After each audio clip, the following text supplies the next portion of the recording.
Hello friends, welcome to learn positive. நான் உங்கள் பிரதீப் குமார். நம்ம சேனலில் பார்த்துட்டு இருந்தீங்கன்னா லைக் பண்ணுங்கள், ஷேர் பண்ணுங்கள், கமெண்ட் பண்ணுங்கள், சப்ஸ்கிரைப் பண்ணுங்கள், பக்கத்தில் இருக்க பெல் ஐக்கானை கிளிக் பண்ணிக்கோங்க. ஸோ இன்றைக்கி பார்க்க போகிற subject strength of materials unit 2 solution for problems topic bars of various cross sections. இந்த வீடியோ பார்ட் 17th வீடியோ, இந்த யூனிட் 2ஓட பார்ட் 17th வீடியோ. ஸோ இன்றைக்கி பார்க்க போகிற சம் பார்த்தீங்கன்னா 12th ப்ராப்ளம்.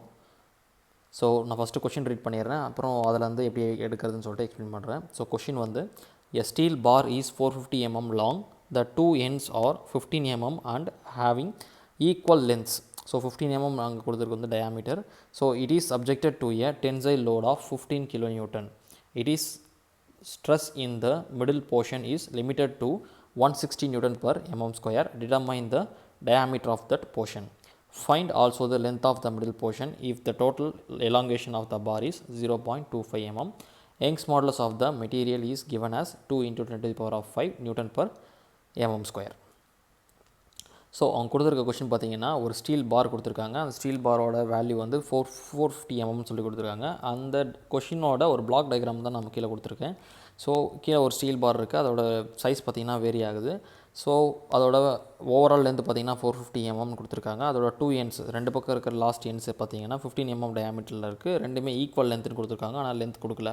ஸோ லென்த் கொடுக்காதனால நம்ம என்ன பண்ணுறோம்னா அதை எக்ஸ் அப்படின்னு சொல்லிட்டு நம்ம எடுத்துக்கிறோம். அந்த லென்த்து ஏன் எக்ஸ்ன்னு சொல்லிட்டு எடுக்கிறோம்னா ரெண்டு லென்த்துமே சேம் லென்த்.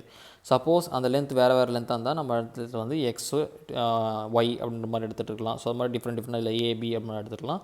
ஆனால் இங்கே ஈக்குவல் லென்த்தாக இருக்கிறதுனால ரெண்டுமே எக்ஸ். ஸோ இங்கே எக்ஸ்னால் அங்கேயும் எக்ஸ் தான் அப்படின்ற மாதிரி, அதனால் எக்ஸ் எடுத்துருக்கோம். நெக்ஸ்ட்டு அதில் வந்து பார்த்திங்கன்னா ஒரு டென்சைல் லோடு ஆக்ட் ஆகுது, புல்லிங் லோடு. ஸோ அதில் பார்த்திங்கன்னா 15 kN வந்து லோடு வந்து புல்லிங் லோடு வந்து அதில் ஆக்ட் ஆகுது. அதோட ஸ்ட்ரெஸ் பார்த்திங்கன்னா மிடில் போர்ஷனில் மட்டும், ஸோ சென்டர் போர்ஷன் மட்டும், அந்த ராடோட சென்டர் போர்ஷனில் மட்டும் 160 Nm/mm² வந்து ஸ்ட்ரெஸ் வந்து ஏற்பட்டிருக்கு. ஸோ அவங்க என்ன கண்டுபிடிச்சி சொல்லியிருக்காங்கன்னு பார்க்கலாம். Determine the diameter of the portion. So அந்த மிடில் போர்ஷனோட டயாமீட்டர் கேட்டிருக்காங்க. அதே மாதிரி also find the length of the middle portion. So middle போர்ஷனோட லென்த்தையும் கேட்டிருக்காங்க. ஸோ இப்போ ரெண்டு லென்த் நம்மளுக்கு எண்டோட லென்த் இப்போ தெரியும், எக்ஸ்ன்னு சொல்லிட்டு நம்ம போட்டிருக்கோம். மிடில் போர்ஷனோட லென்த் கொடுக்கல, ஆனால் ஓவரால் லென்த் நம்மளுக்கு கொடுத்துருக்காங்க. அப்போ ஓவரால் லென்த்லேருந்து ரெண்டு பக்கம் இருக்கிற இப்போ எண்ட் போர்ஷன்ஸ் வந்து மைனஸ் பண்ணோம்னா மிடில் போர்ஷன் நம்மளுக்கு கிடச்சிரும். அப்போ ஓவரால் லென்த் பார்த்திங்கன்னா 450. அதில் மிடில் போர்ஷன் எண்ட் போர்ஷன் ரெண்டு பார்த்திங்கன்னா எக்ஸ். ஸோ 2x 2xன்னு போட்டுக்கலாம். ஸோ 450 - 2x பண்ணோம்னா நம்மளுக்கு கிடைக்கிற வேல்யூ மிடில் போர்ஷனோட லென்த் வேல்யூவாக இருக்கும். ஸோ அதனால தான் அங்கே அந்த டயக்ராமோட கொடுத்துருக்காங்க. அதே மாதிரி இங்கே total elongation of bar. So அந்த பார் அந்த டென்சைல் லோடுனால எலாங்கேட் ஆகிருக்கு. ஸோ லென்த் வந்து சேஞ்ச் ஆகிருக்கு. அது எவ்வளோ சேஞ்ச் ஆகிருக்குன்னு பார்த்தீங்கன்னா 0.25 mm வந்து அந்த பாரோட லென்த் சேஞ்ச் ஆகிருக்கு. அப்போது 450லேருந்து 450.25க்கு அந்த லென்த் வந்து மாறி இருக்குன்னு சொல்கிறாங்க. ஸோ இந்த யங்ஸ் மாடலஸ் பார்த்தீங்கன்னா எவ்வளோ கொடுத்துருக்காங்கன்னா 2 × 10⁵ Nm/mm² கொடுத்துருக்காங்க. இப்போ நம்ம இதுலேருந்து கிவன் டேட்டா எப்படி எழுதுறது அப்படின்றத நம்ம பார்ப்போம். ஸோ கிவன் டேட்டா, இதோட லென்த் பார்த்திங்கன்னா L = 450 mm. இதோட டயாமீட்டர் பார்த்திங்கன்னா ஃபஸ்ட் போர்ஷனோட டயாமீட்டர் 15 mm கொடுத்துருக்காங்க. அதே மாதிரி ஃபஸ்ட் போர்ஷனோட செகண்ட் போர்ஷனோட லென்த் கொடுத்துருக்காங்க. அது 450 - 2x, அது நம்ம எடுத்துக்கிறது தான். இருந்தாலும் நம்ம கிவன் டேட்டாவில் அது எழுதிப்போம். So diameter of the first portion diameter of the third portion பார்த்திங்கன்னா 15 mm. ஸோ நாங்கள் ஃபஸ்ட் போர்ஷன் மென்ஷன் பண்ணியிருக்கேன், ஆக்சுவலாக அது வந்து தேர்ட் போர்ஷன். ஸோ அதே மாதிரி டென்சைல் லோடு பார்த்திங்கன்னா 15 kN கொடுத்துருக்காங்க. அப்போ kN கன்வெர்ட் பண்ணும்போது 10⁻³ ஆட் பண்ணுவோம். ஸோ 15 × 10⁻³ நியூட்டன், அதாவது 10⁻³ என்னன்னா 1000, அதுதான் நம்ம ஆட் பண்ண போகிறோம். 15 × 1000, 15,000 போட போகிறோம் நியூட்டன். ஸோ நெக்ஸ்ட்டு ஸ்ட்ரெஸ் எவ்வளோ கொடுத்துருக்காங்கன்னா 160 Nm/mm². அந்த ஸ்ட்ரெஸ் பார்த்திங்கன்னா மிடில் போர்ஷன் இருக்கனால ரெண்டாவது போர்ஷன். ஸோ அதனால தான் ஸ்ட்ரெஸ்ஸுக்கு வந்து P2ன்னு சொல்லிட்டு நான் கொடுத்துருக்கேன். நெக்ஸ்ட்டு பார்த்திங்கன்னா total elongation, overall elongation change in length பார்த்திங்கன்னா 0.25 mm. அதே மாதிரி யங்ஸ் மாடலஸ் கொடுத்துருக்காங்க 2 × 10⁵ Nm/mm² அப்படின்ட்டு. ஸோ என்ன கண்டுபிடிக்க போகிறோம் டு ஃபைண்ட் என்னென்னு பார்த்தீங்கன்னா diameter of the middle portion D2 கண்டுபிடிக்கணும். அதே மாதிரி length of the middle portion L2, இது ரெண்டுத்தையும் தான் நம்ம கண்டுபிடிக்க போகிறோம். ஸோ இதை கண்டுபிடிக்க சொல்யூஷன் போகலாம். சொல்யூஷனில் நம்ம ஃபஸ்ட் எடுக்கிற ஃபார்முலா வந்து கண்டுபிடிக்க போகிறது diameter of the middle portion D2. So அதுக்கு முதல்ல டயாமீட்டர் தெரியும்னா ஏரியா தெரியும். ஏரியா மூலமாக தான் டயாமீட்டர் நம்ம வந்து எடுக்கக்கூடிய ஃபார்முலாவில். ஸோ அதோட ஏரியா, ஸோ செகண்ட் ஏரியா பார்த்திங்கன்னா A2 = π/4 × D2² சொல்லிட்டு நம்ம எடுத்துக்கலாம். ஸோ இப்போ இதோட ஏரியா வந்து நம்மளுக்கு தெரியாது. அப்போ ஏரியா கண்டுபிடிக்கணும் அப்படின்னா ஸ்ட்ரெஸ் ஃபார்முலா வந்து லோட் பை ஏரியான்னு ஒரு ஃபார்முலா வரும். ஸோ அது ஏரியா அதிலேருந்து எடுத்துக்கலாம். அப்போ stress equal to load by area. Stress இங்கே வந்து செகண்ட் போர்ஷன்றனால தான் P2 கொடுத்துருக்கேன், அதனால் இப்போ A2ன்னு அவங்க போட்டுக்கிறோம். So P2 small P2 equal to capital P by A2. So இதில் பார்த்தீங்கன்னா நம்மளுக்கு லோடு தெரியும், ஏரியா 2க்கு தெரியாது, ஆனால் ஸ்ட்ரெஸ் 2 தெரியும். ஸோ அப்போ வந்து இதை வந்து நம்ம இன்டர்சேஞ்ச் பண்ணிக்கலாம். இன்டர்சேஞ்ச் பண்ணும்போது A2 மேலே போயிடும், P2 வந்து கீழே வந்துடும். So A2 equal to load by stress. So இப்போ லோட் நம்மளுக்கு தெரியும், ஸ்ட்ரெஸ்ஸும் நம்மளுக்கு தெரியும். ஸோ அதை ரெண்டு சப்ஸ்டியூட் பண்ணலாம். 15 × 10⁻³ டிவைட் பை 160.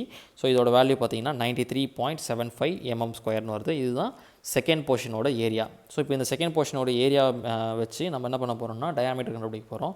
ஸோ அந்த ஏரியாவோட ஃபார்முலா பார்த்தீங்கன்னா A2 ஈக்குவல் டு π/4 × T2². இப்போ A2வோட வேல்யூ தெரியும், π/4 தெரியும். ஸோ அந்த ஃபார்முலாவில் வந்து சப்ஸ்டியூட் பண்ணுறோம். A2வோட value 93.75 equal to π/4 × D2².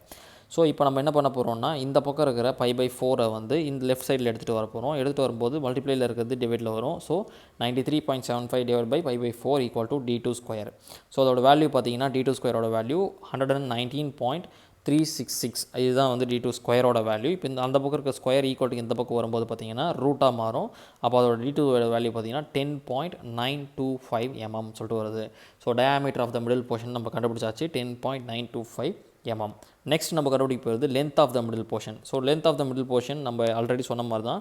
So எலாங்கேஷன்லேருந்து நம்ம எடுக்கிறோம். ஸோ டோட்டல் எலாங்கேஷனோட ஃபார்முலா பார்த்தீங்கன்னா PL/AE அப்படின்னு சொல்லிட்டு நம்ம போடுவோம். அதாவது எலாங்கேஷனோட ஜென்ரல் ஃபார்முலா நம்மளுக்கு போகிறது வந்து PL/AE. அப்போ அந்த PL/AEலேருந்து நம்ம இப்போது பார்த்திங்கன்னா 3 போர்ஷனாக இருக்கிறனால அதை 3 பார்ட்டாக பிரிக்கிறோம். அதில் Pயும் Eயும் பார்த்திங்கன்னா காமன்றனால அந்த ஃபார்முலாவில் வெளியே எடுத்துருக்கோம். போன சம் நீங்கள் பார்த்துருந்தீங்கன்னா இந்த சம் வந்து உங்களுக்கு ஈஸியாக இருக்கும். ஸோ அந்த Pயும் Eயும் காமனாக எடுத்தாச்சு. இப்போ உள்ளகிறது பார்த்திங்கன்னா length 1 by area 1 + length 2 by area 2 + length 3 by area 3. So இதில் ஏரியா 1 அண்ட் ஏரியா 2 என்னன்னு சொல்லிட்டு கண்டுபிடிக்கணும். ஏரியா 1க்கு ஏரியா 2 வந்து ஈக்குவலாக தான் இருக்கும். காரணம் என்னென்னா ரெண்டுமே டயாமீட்டர் ஈக்குவல். ஸோ ஈக்குவல் டயாமீட்டர்னால ஏரியா 1 ஈக்குவல் டு ஏரியா 3 அப்படின்ற மாதிரி நம்ம எடுத்துகிட்டு வந்துட போகிறோம். ஸோ ஏரியா 1 அண்ட் ஏரியா 3 அதோட வேல்யூ பார்த்தீங்கன்னா π/4 × D1². D1² value 15². So π/4 × 15² value பார்த்தீங்கன்னா 176.714 mm². ஸோ இதுதான் வந்து ஏரியா 1 அண்ட் ஏரியா 3யோட வேல்யூ. ஸோ இப்போ ஏரியா 1 தெரியும், ஏரியா 2 தெரியும், நம்மளுக்கு ஏரியா 3யும் தெரியும். அதே மாதிரி length 1, length 2, length 3 இதை பேஸ் பண்ணி தான் நம்ம போட போகிறோம். ஸோ இப்போ ஃபார்முலாவில் அது எல்லாத்தையும் நம்ம சப்ஸ்டியூட் பண்ணலாம். இந்த ஃபார்முலாவில் பண்ணும்போது சேஞ்ச் இன் லென்த்தோட வேல்யூ 0.25 அண்ட் லோடோட வேல்யூ 15 × 10⁻³ அண்ட் யங்ஸ் மாடலஸோட வேல்யூ 2 × 10⁻5. ஸோ இப்போது length 1 L1ஓட வேல்யூ பார்த்தீங்கன்னா X, A1ஓட வேல்யூ பார்த்தீங்கன்னா டிவைட் பை A1ஓட வேல்யூ பார்த்தீங்கன்னா 176.714 ப்ளஸ் L2ஓட வேல்யூ பார்த்தீங்கன்னா 450 - 2x அதோட டிவைட் பை A2ஓட வேல்யூ 93.75. நெக்ஸ்ட்டு L3ஓட வேல்யூ பார்த்தீங்கன்னா x டிவைட் பை A3ஓட வேல்யூ 176.714. ஸோ இப்போ இதோட வேல்யூ நம்ம எல்லாம் உள்ளே போடும்போது நம்ம என்ன பண்ணால் 15 newton per 15 × 10⁻³ divide by 2 × 10⁻5 value 0.007 நம்மளுக்கு வருது. அதே மாதிரி உள்ளே இருக்க ஒவ்வொரு போர்ஷனையுமே நம்ம கால்குலேட்டரில் போடும்போது ஸோ 1 டிவைட் பை 176.714 வேல்யூ வந்து 0.00565 எக்ஸ்னு வருது. ப்ளஸ் இந்த வேல்யூ ஸோ 450 அதை வந்து ஃபஸ்ட்டு 93.75 நம்ம டிவைட் பண்ணும்போது நம்மளுக்கு 4.80 கிடைக்குது. அதே மாதிரி 2x டிவைட் பண்ணும்போது 2 டிவைட் பை 93.75 போடும்போது 0.00213 நம்மளுக்கு கிடைக்குது. அது கூட எக்ஸ் சேர்த்துக்கிறோம். Next plus next value 1 divide by 176க்கு நம்மளுக்கு ஏற்கனவே தெரிஞ்ச வேல்யூ தான் 0.00565 எக்ஸ். ஸோ இப்போது இதில் இருக்க எக்ஸ்லாம் மட்டும் தனியாக நம்ம எடுத்துக்கணும். ஸோ அது அப்படி பண்ணும்போது நம்மளுக்கு என்ன வேல்யூ கிடைக்குதுன்னா இப்போது அந்த 0.75 ரைட்லேருந்து லெஃப்ட்டுக்கு மூவ் பண்ணுறோம். மூவ் பண்ணும்போது 0.25 டிவைட் பை 0.075 அப்படின்னு சொல்லிட்டு வருது. ஸோ ரிமைனிங் இருக்கிறதெல்லாம் அப்படியே தான் போட்டிருக்கோம் நம்ம. நெக்ஸ்ட் அதோட வேல்யூ பார்த்தீங்கன்னா 3.333 அப்படி வருது. ஸோ ஈக்குவல் டு இப்போ உள்ளே இருக்க போர்ஷன்லாம் பார்த்தீங்கன்னா அந்த 4.80 வந்து தனியாக நம்ம எடுத்துக்கலாம். ரிமைனிங் இருக்கிற எக்ஸ்லாம் பார்த்தீங்கன்னா ஒரு 2 ப்ளஸ் ஒரு மைனஸில் இருக்குது. ஸோ அதோட வேல்யூ பார்க்கும்போது மைனஸ் இருக்க வேல்யூ ஜாஸ்தியாக இருக்கனால அது மைனஸ் ஆகிட்டு 0.001 எக்ஸ் அப்படின்னு சொல்லிட்டு நம்மளுக்கு கிடைக்குது. இப்போது மைனஸில் ப்ளஸில் இருக்கிற அந்த மைனஸில் இருக்க 0.001 வந்து அந்த பக்கம் அனுப்பிச்சிட்டு அந்த ப்ளஸில் இருக்க 3.33 இந்த பக்கம் இன்டர்சேஞ்ச் பண்ண போகிறோம். பண்ணும்போது 0.01 எக்ஸ் ஈக்குவல் டு 4.8 - 3.333 அப்படின்னு சொல்லிட்டு நம்மளுக்கு வேல்யூ வருது. இப்போது அதோட வேல்யூ பார்த்திங்கன்னா 0.01 எக்ஸ் ஈக்குவல் டு 1.467 அப்படி சொல்லிட்டு நம்மளுக்கு கிடைக்குது.